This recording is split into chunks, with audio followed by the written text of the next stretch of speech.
At this place in history, we're in downtown Middlebury with Steve Perkins, the executive director of the Vermont Historical Society. And Steve, this is what brings us here this week.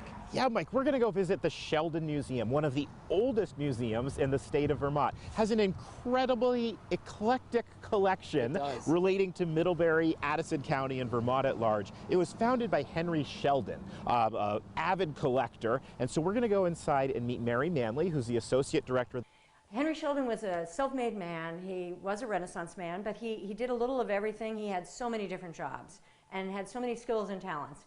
He worked for the railroad.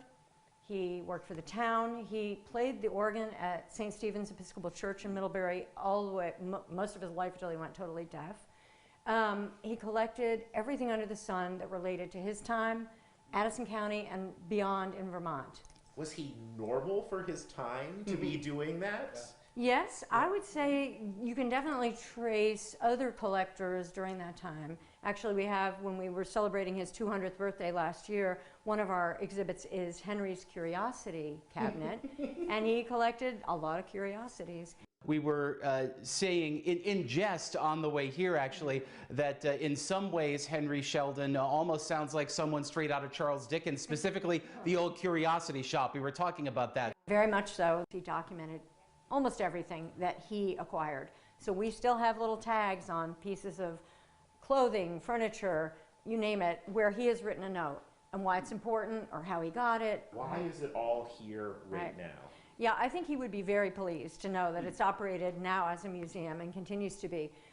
During his lifetime, he opened the museum in 1884. He was living in this house, opened the museum to the public, charged a little bit. They could come see his collection. It didn't look like it looks today. We understand there were probably lots of paths through his archives, and you moved around and saw all these amazing things. And he had displays in the basement and even in the attic at that point. But when he died in 1907, the museum, there was a caretaker for a little while, and he did appoint trustees at the Episcopal Church to help keep it going, but it was not run continuously till today. It was in the 1930s that it was sort of rediscovered by some people from Middlebury College. What does the museum do today? How do you bridge that almost 2 centuries? Yes. A century and a half, I guess. Yeah. Well, that's a good question. We're continually trying to have current exhibits, certainly that reflect his collecting and that we emphasize his collection when we can, but bringing it into today. And I think he would have liked that, because what happened when he was living still can reflect today in some way. So we do have exhibits where both art and history that use the collection in some way or another. Can you tell us how people can visit the Henry Sheldon Museum? Certainly. We welcome visitors Tuesday through Saturday, 10 to 4. We'll be open actually into 2023, January 7th. Then we close for a couple months. We'll reopen in the spring. The oldest community-based museum in the U.S. at this place in history.